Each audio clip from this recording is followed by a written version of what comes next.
Hello there friends and welcome. For today's Solasta guide we have all of the best feats in the game. Feats as always can help your character specialize further into many different paths, but in Solasta and 5th edition as a whole, they are somewhat in a hard spot. The main reason is, well, first, you only gain a feat every 4 levels. For Solasta there's only 3, as the cap for the official campaigns is level 12.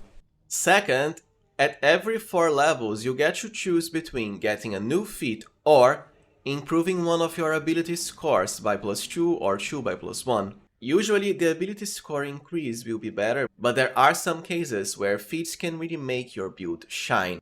Also, the maximum amount you can increase a stat by level up is 20, right? And as you can already start with 20 in your primary stat with some races, well, there's definitely something to be said about picking a feat instead. Let's give it a go, shall we?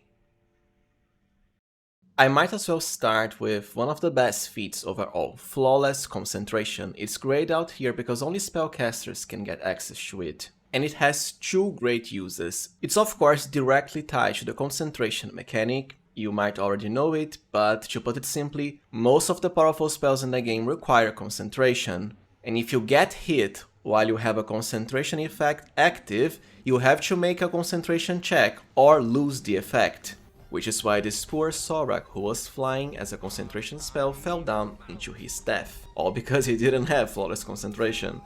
Which of course can be very annoying when it comes to buffing and crowd control. Everything is pretty much concentration in Solasta. First, Flawless Concentration will make it so that whenever you take up to 10 points of damage, you don't have to roll a concentration check, you'll always keep the effect. Second, in case you take more than 10 points of damage, you'll still have advantage on your concentration checks, which of course highly increases the chances of you making the check and keeping your powerful spell, no matter how much damage you take. Now 10 points of damage for the blanket effect is already pretty great because enemies in Solasta don't tend to deal very high damage unless you're playing on Cataclysm, where well you take 50% extra, but even there, a lot of enemies early on won't deal higher than 10 damage, at least not always.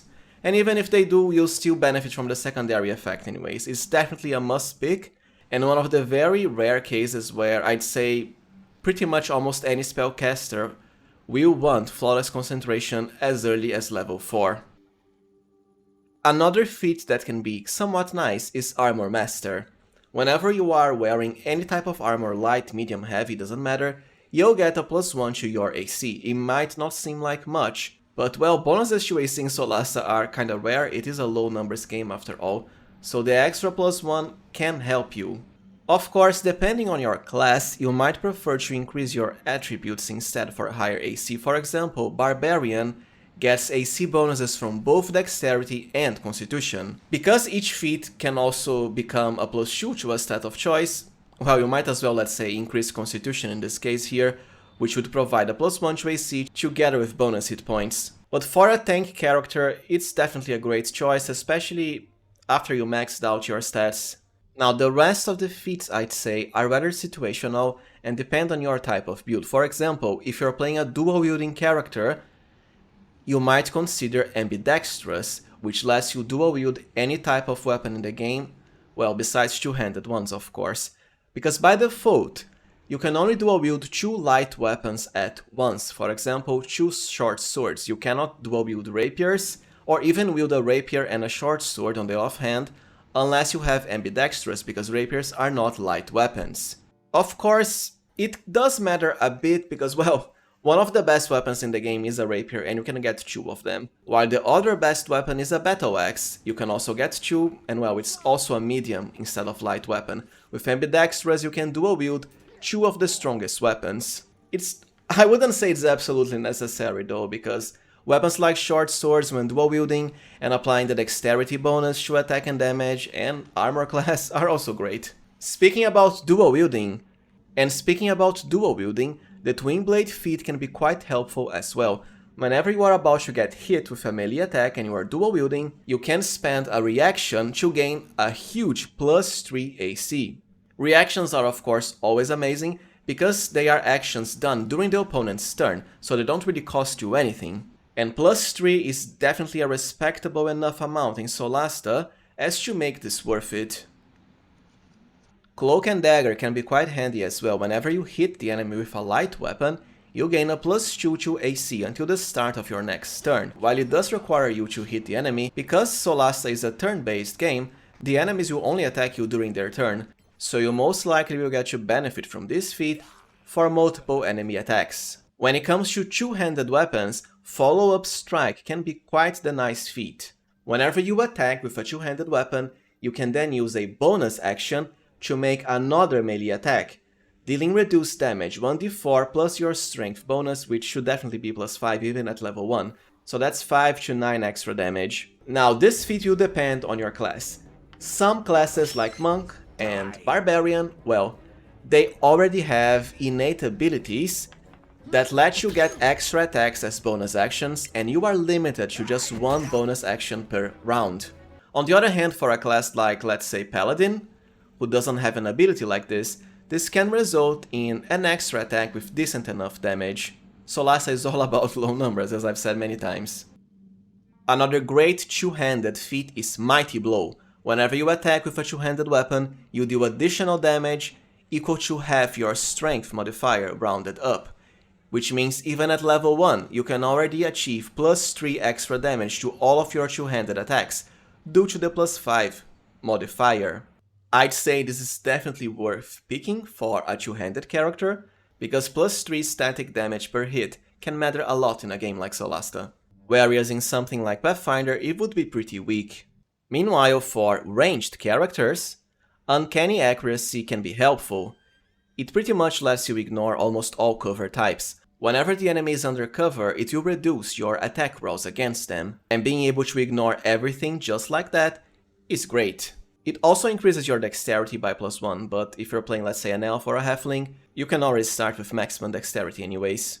Now, the remaining feats are truly very situational, because like I said, they have to compete with bonuses to your stats, but let's cover a few of them.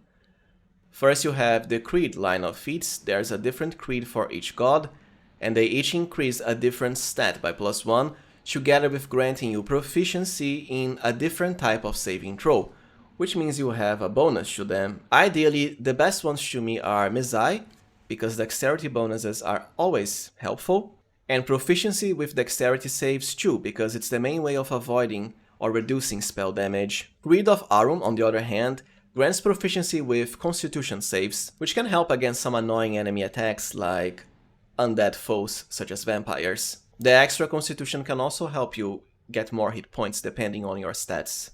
Enduring Body can be quite helpful too if you started with an uneven amount of constitution, for example 17. It grants you a +1 to constitution, which would then give you hit points based on your level from the constitution boost, plus 1 extra HP for every level you have, including levels you get after getting this feat.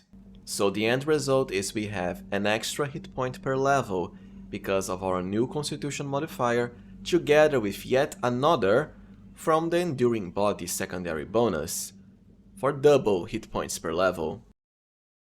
There's a line of Unarmed Feats too that grant extra damage, such as Electrifying Touch, Icy Touch, Melting Touch, and so on.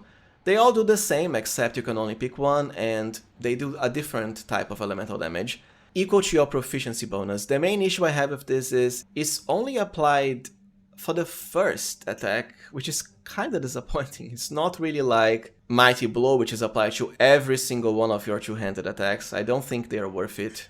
Eager for Battle grants you advantage on initiative rolls. Rolling high on initiative, of course, guarantees you act first before the enemy, which carries a lot of benefits for your party. Like I said, it's just not necessarily a must-have feat, unlike some other ones. It's only there if you want it and have the space. I suppose for a last feat we also have Distracting Gambit. After you hit an enemy with a one-handed weapon, they'll take a -1 penalty to their AC, which doesn't stack. Of course, because it doesn't offer a saving throw, it always works. It can be nice, it's just that a -1 to AC. I know Solasta is a low numbers game, but at the cost of other feats or bonuses to your ability points, I don't think it's that worth it. As far as the other feats, I definitely wouldn't bother. They're certainly not worth losing the bonuses to ability points. Well, alright friends, so this was it for my Solasta Best Feats guide. If you found it useful as always, please remember to like, subscribe, and also consider becoming a channel member. I really appreciate your support.